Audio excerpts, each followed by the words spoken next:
akkam jirtu naga jirtu nageenyi keessan badhaadhaa argaa fi fundamental database fi advanced database qabadhee gaafilee exit exam practice question ibsanii ta'u qabadhee dhufe jira.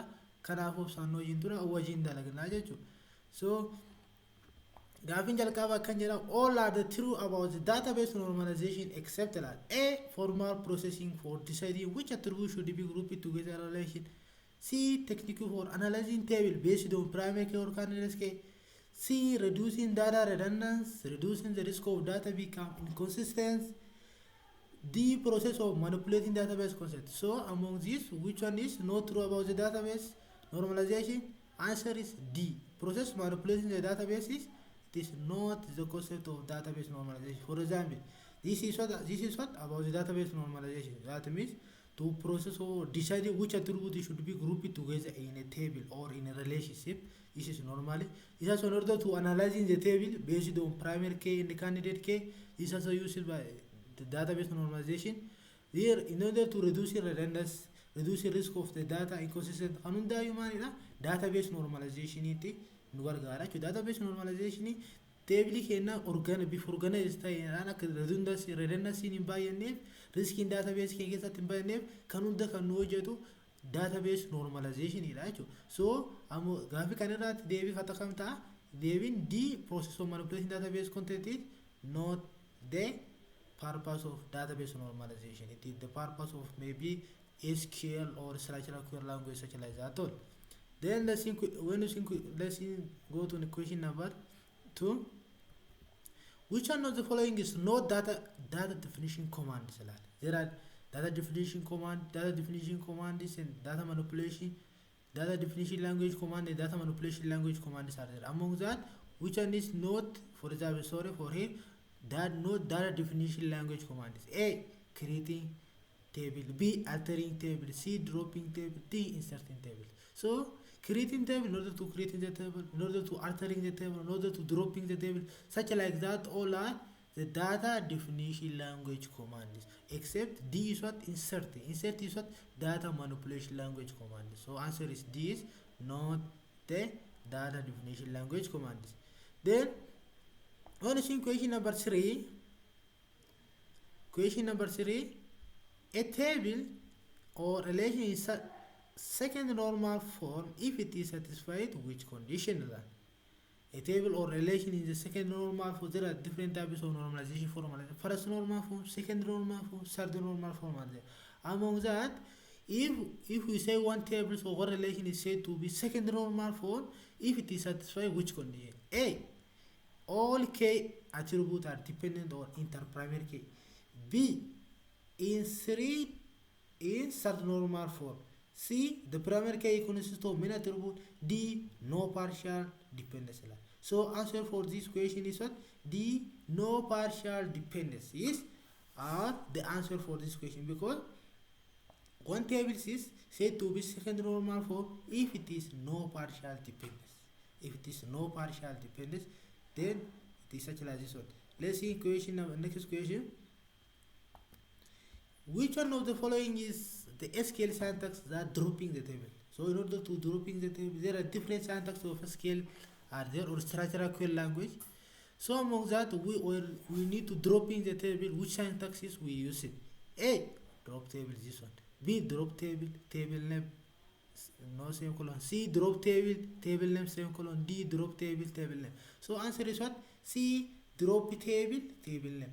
Drop table. Now then table name is written, then semicolon. But here is no semicolon. So our answer is C. Question number 5. Among the entity relationship diagram notation, which one of the following is representing a strong entity? There are different entity relationship diagram notations are there. Among that, which one is represented a strong entity? A, this one. B, this one. C, this one. D, this one. So answer is what? A strong entity is what? This one. Answer is D, because A is what? A is relationship. B is weak entity. C is identify relationship. So answer D is what? Normal strong entity. So when we say the weak entity means difference between weak entity and strong entity, weak entity is the entity which does not have the K attribute, such like that entity is called the what? weak entity. But a strong entity means the entity that has a K attribute such like that is called a strong entity. Kanafu weak entity fi strong entity akkasii gaddaan baafachuu qabdan jechuudha. Then let's think when we go to question number 6. Question number 6, that is the process of defining set of subclass of a superclass. Set of subclass of superclass. A. Specialization. B. Generalization. C. Uniotype. D. Category type. So this is answer is A. Specialization. So specialization and the generalizations are it is the reverse. For example, the reverse of this question is what? Our answer is generalization. But now this is the answer for this question is specialization. In order to define set of subclass of the superclass, that is called, that process is called the what? Specialization. You should have to keep in your mind. Question number 7 is a table or a relation is insert the normal form if it is satisfied which condition?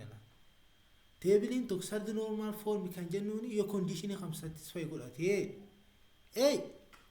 There is no transitive dependence between primary key and non-primary key attribute. B. No non-key attribute exists in the relation.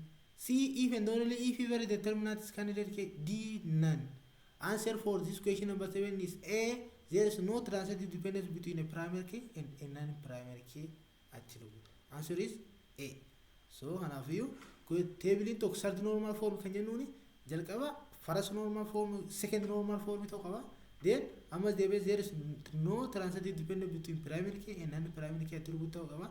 Then ammas deebiseetuma gaafa table takirraatti kee attribute baay'ee haa qaban taate kee attribute sanirraatti hundoofne table keenya hunda separate godhannaa jechuudha. Table keenya bakka garaagaraa separate godhannaa jechuudha. So kanaafuu no transitive dependencies between primary key and non-primary key irraatti hin jiru jechuudha. Gaafa immoo transitive dependency hin jiraate table samaayidha third normal form keenya satisfy nuun goone jechuudha.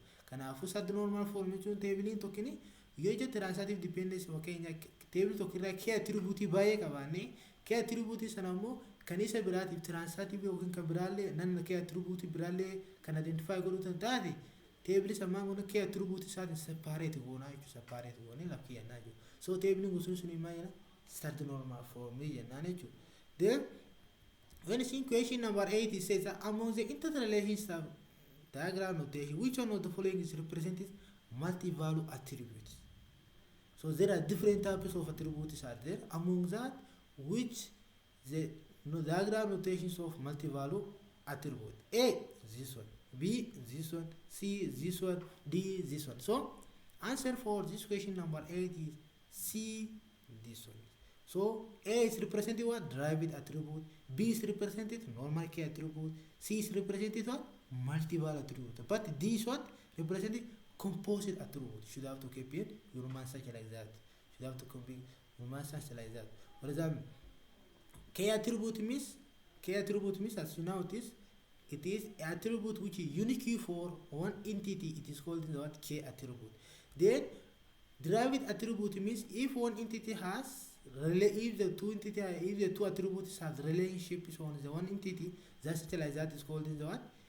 Derived attribute. For example, age and ability is always what? Related. So such like that entity is called the what? Derived attribute. Age and ability is always related. So such like that is called the what? Derived attribute. K attribute it is in most as you know it is when one entity has a unique attribute such like that is called the what? K attribute. Then derived multi-value attribute means for example if one entity has attribute that attribute is a form of the many form value such like that is called the multi-value attribute. For example, color. Let's say take one car has the color, but the color for the one car is maybe what? Different forms are there on the one color. So such like that attribute is called the what? Multi-value attribute. The equation number for the letter D, composite attribute means for example one attribute is may have the composite. For example, name mineral. Then one name is as the what? Name is as the one attribute. Then name is as first name, last name, third name, such like that are there. So middle name such like that are there. So such like that form is called the composite attribute. Then when you see question number 9, that is an attribute or set of attributes within the one relation that matches the candidate key of some relations or the table line. A primary key, B candidate key, C foraging key, D super key. So answer for this question is what? foraging key. So in order to matching or in order to communicating the two relations or linking the two relations or two tables by using the what foraging key attribute, in order to by using the foraging key attribute. So this is about the foraging key. Then candidate key means, for example, if you have the ones the set of the key attribute, if you have the set of the key attribute on the one tables, and then such like that is called the candidate key attributes. Then when it's in question number 10, which one of the following is not aims of query optimization? So now we have already got into the concept of advanced database not aims of query optimization. So in order to be optimizing our query on the one database, so what are the aims of query optimization? A, to minimize one that minimizing resource, to choosing one that minimizing resource usage. B, reducing total executions of time of query. C, increasing response time of query. D, choosing an efficient execution strategy for processing a query. For example, A, query optimization means to answer for this question is what increasing response times of the queries. No, this is what not the aims of it, because it is the reducing response times of the queries. A says that answer is question number 10 is C. A is to choose one that minimize resource usage. So in order to optimizing our query, is a committee you real fayda mu query committee you allalite you resource kenna it minimize no goda. Then lama fanamo time nut fayamtuni akamin time ki qannasina ka jenne query kenna optimize godana. So sulin kayo query optimization kesa. Then D ratamu to choose an efficient execution strategy for processing a query. For example, if you have the many ways of the query ways, so in order to executing the most suitable strategies for that query to easily access it by using that is the concept of query optimization. So D is also correct, B is correct, A is correct, C is what not correct, because it is reducing the response times of the query. Or for example, you're querying to gara database in that erganetuma akini dafetuma response in them so fisati kanu dikesu query optimization if them. So answer is C, increasing response times of the queries, not the aims of query optimization. Question number 11. Transforming high-level query into relational algebra query, checking that query is syntactical and semantically correct is called the A, query optimization. B, query decomposition. C, normalization. D, query design. So here, answer for this question is what? Query decomposition. Answer for this question is what? Query decomposition. For example, while we writing the SQL while we writing one SQL, that SQL is written in the form of what? High levels of the query or high level query languages. So in order to converting that high level language into relational algebra form, that is it is called in the what? Query decomposition. Query decomposition. Answer is B for question number 11. Answer is what? B. Then where is question number 12? Logical units of database processing that including one or more accesses operation. That operations is maybe read or write or insert or update or delete is called A, querying, B, transactioning, C, concurrency control, D, database optimization. Answer is what? Transaction. Transaction means logical units of database processing. For example, one transaction is what? When for example you have the fakkeenyaatti baankii gubbaa transaction tu gaafa ergamu database kenna deemetuma account kenna dubbisa read godha deemamas deebeemaan godha retrieve nu godha value kenna waan nu access godhu barbaanne database kenna irraa retrieve nu godha wanti nu afammoo maan godha write godhu kenni ammas deebiseetuma store godha jechuudha. So logical unity tokko ta'eetuma kana operation kan ofirra qabu maan jennaani transaction jennaani. Transaction jennaani. Shortly transaction means for example database qabna I mean bank hanki deemteetuma fakkeenyaaf birri baasuuf deemte withdrawal gaafa gootu ATM ni qaxxeessa deema database hankeeti birri 500 jarriste 500 account hanki dubbise irra hir'isa gaafa read godhu maan godha read godha account hanki gubbaa jiru 500 hir'isa 500 hir'iseetuma sii kenna yeroo sii kenna kan retrieve sii godhu yeroo immoo 500 dubbistu read godha then ammas account CFO account hanki irraa deebiseetuma wanni godha account hanki irraa deebiseetuma store sii godhu. So inni kun maalidha logical unity tokko ta'eetuma operation read write retrieve kan hunda yeroo tokko kan hojjetu kana maan jennaani transaction jennaan jechuudha. Sorry. Transaction jennaan jechuudha. Transaction jennaan jechuudha. Then when you see question number 13, answer for question number 12 is B.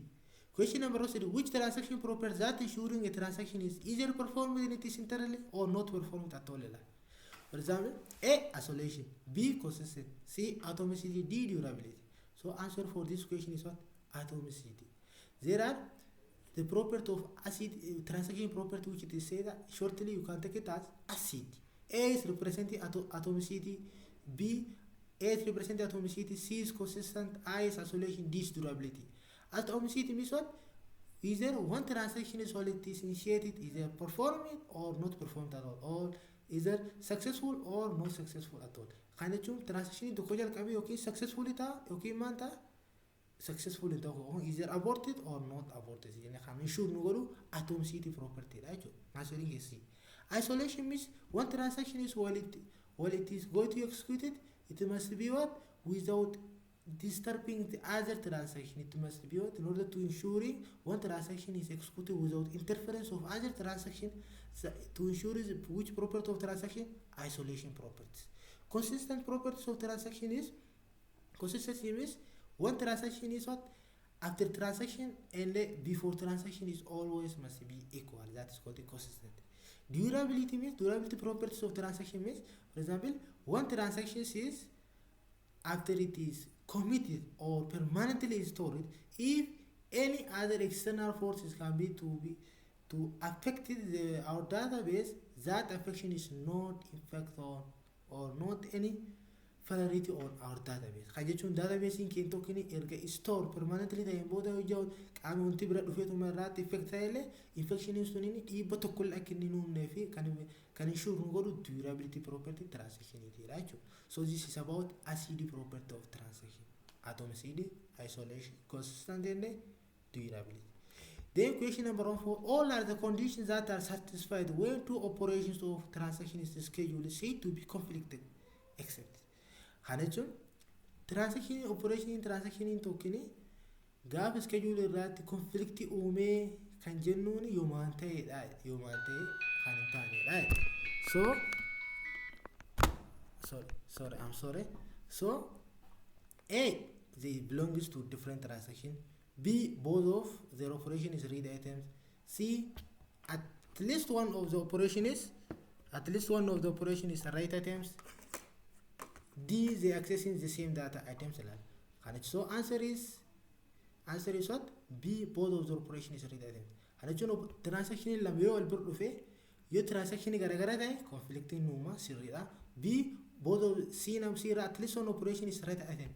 Isaan lama wal burdufanii tuma operation isaanii tokko jira right items yookiin story hataa taati conflicting numa. D irraa they access the same database, the same data type. Suchi data tokko wal fakkaata tokko access godhuuf deemanii conflicting numa. Garuu B irraa man jedha both of their operation is read items. Yoo jalamaan iyyuu read qofaaf deemanii conflicting numa jechuudha. So kanaaf answer is what? B. Gaafa lamaan iyyuu operation kee transaction lamaan iyyuu read godhuuf qof deeman taate yookiin read godhuuf access godhuuf qof deeman taate dhiibba tokko illee uumu jechuudha. So kanaaf iyyuu B. For is B.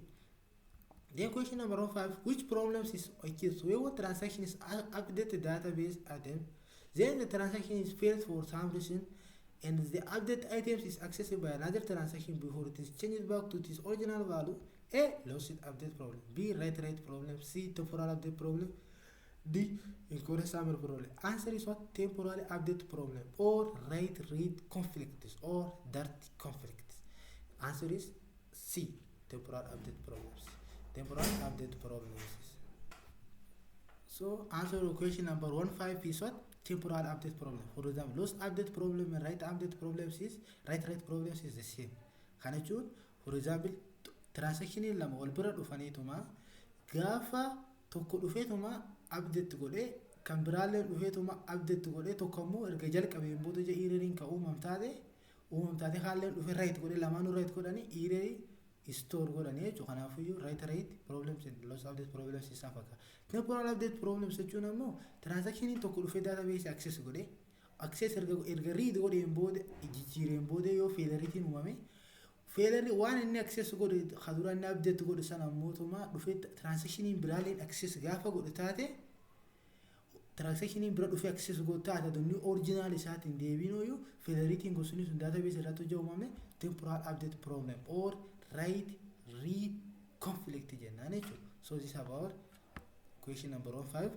There I'm sorry, question number 15. Question number 16 is which of the following is the purpose of concurrency control? A. Resolving read-write and write-write conflict. C. Preserving database consistent. B. In the C. Enforcing isolation among conflict transaction. D. All. Answer is what? D. All. These all are this all are the purpose of concurrency control.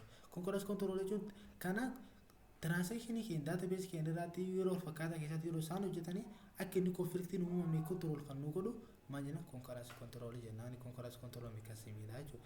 Question number 7, which sorting algorithms that are suitable for large files of record stored on this that do not fit internally in memory such as most of the database files? Bubble sort, external sort, insertion sort, and the internal sort. Answer for this is what? External sorting. External sorting. Question number 18, which states that may result when two or more transactions are each waiting for lock held by other to be released. Starvation, deadlock, transaction time stop, conservative two-phase stop.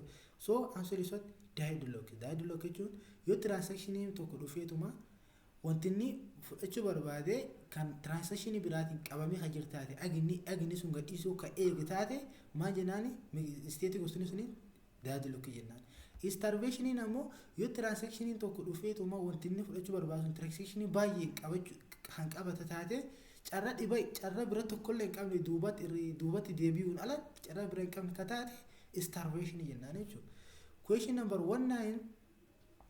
18 answer is B. Question number 19, which transaction state is ensures that all change done on record by transaction were done persistently? A. Active state, partial committed state, failed state.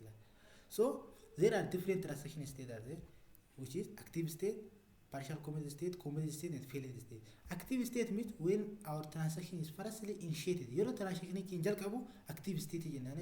The partial committed state is transaction can execution can ojjate taate garu store sun godhinu execution kan ojjate taate partial committed state.